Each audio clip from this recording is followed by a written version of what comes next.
শ্যামাই খাবো শ্যামাই খাবো শ্যামাই খাবো শ্যামাই খাবো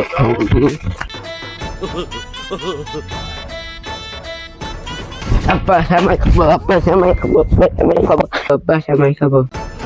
বেটা রমজান মাস তো কাজ কামাই নাই, টাকা পয়সা নাই, তুই থাম, আমি কাছ থেকে কি টাকা পয়সা নিয়ে তোকে সেমাই কিনে দিতে পারি কিনা। না আমি এখনই খাবো, না আমি এখনই খাবো। কি মুশকিলে ফেললি, তুই থাম, আমি দেখছি কাছ থেকে টান টুন দিয়ে আমি তোর জন্য সেমাইয়ের ব্যবস্থা করছি। আমি খাবো, এখনই খাবো।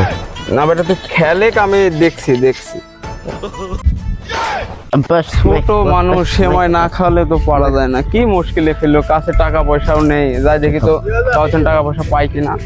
রমজান মাস চলছে, সামনে ঈদের খরচাপাতি আছে, দেখতো কে কে টাকা পয়সা দেয়নি, তোদের বেতন টেতন দিতে হবে। আবার যে টাকা দিবে না একেবারে বুকের উপর পাড়া দিয়ে টাকা তুলে নিয়ে আসবি, সামনে আমার প্রচুর টাকার দরকার আছে। নাজবুল ভাইয়ের থেকে পাওয়া যাবে 3000, আর লোকমান ভাইয়ের থেকে পাওয়া যাবে 2000, আর ইসরাফিলের থেকে পাওয়া যাবে হলো 5000 টাকা। আর নাইমকে আপনাকে কতবার করে বলছে যে নাইমকে টাকা আপনি রাখো, কেন এবারে টাকা দেয়নি না? ও তো 1 টাকাও দেয়নি। হে বেড়া, একবার এক জায়গায় টিপিস কেন, এদিকে টিপ। আর এবার নাইমকে যেখানে পাবি, তোরা শুনে রাখ ভালো করে, কান খুলে। নাইমকে যেখানে পাবি বুকের পর পাড়া দিয়ে তুলে নিয়ে আসবি, ওকে ওর থেকে কিভাবে টাকা বের করতে হয় আমি জানি। ঠিক আছে ভাই। রমজান মাসে কাজ কামাই নাই, টাকা পয়সাও নাই, সাবাল আবার সেমাই খেতে চাইলো। এই তো জয় বসে আছে, দেখি তোর কাছে টাকা পাওয়া যায় কিনা। আর ভাই তোমার কাছে কি সব আছে টাকা হবে? আমার ছেলে সেমাই খেতে চাচ্ছে, আমার কাছে তো টাকা পয়সা নেই। ভাই কথা হচ্ছে যে আমার কাছে এখন একটা টাকাও নাই। এখন আপনি একটা কাজ করেন, সালাউদ্দিন আছে না, সুদের টাকা দেয়, সুদের টাকা দেয়। হ্যাঁ আপনি ওর কাছে যান, গেলে দেখেন কি কয় না কয়। আমি কি সুদের টাকা নিয়ে সেমাই কিনে দেবো? এই রমজান মাস, এত ফজলত মাসে আমি কি সুদের টাকা নেবো ভাই? আর তাছাড়া তো আমার কাছেও নাই, আমিও তখন ধরে নেব, ব্যবস্থা করতে পারবো না, পালে দিয়ে দিতাম। এখন আপনি ওর কাছে যে দেখেন কি কয়। তাহলে তাই করি, ওই সালাউদ্দিনের থেকে সুদের টাকা নিয়ে দেখি ছেলেকে কিছু হোক অল্প হোক সেমাই কিনে দিতে পারি কিনা। আচ্ছা তাহলে ভাই যান। আসসালামু আলাইকুম ভাই। ওয়ালাইকুম আসসালাম। কি রে, তুই কি রাস্তা ভুল করলি নাকি আজকে আবার হঠাৎ আমার কাছে? ভাই রমজান মাসে ভাই কাজ কামাই করতে পারছে না ভাই, বাচ্চাটা আবার সেমাই খাচ্ছে, কিছু টাকার জন্য এসে ভাই। তোর টাকা লাগবে এরকম ভাবে চাওয়া লাগবে আমার কাছে? আমার কাছে তুই বল কত টাকা লাগবে, আমি দিয়ে দিচ্ছি। ভাই আমার অল্প কিছু টাকা হলে আমি আমার বাচ্চাকে সেমাই কিনে খাওয়াতে পারবো। বল তোর কত টাকা লাগবে, এবার উদাহরণ বাদ দে, আমার অনেক কাজ আছে। অল্প কিছু টাকা হলে আমার বাচ্চাকে আমি সেমাই কিনে খাওয়াতে পারবো। কত লাগবে বল? 400-500 দিলে হবে। এই ওকে 500 টাকা দে তো।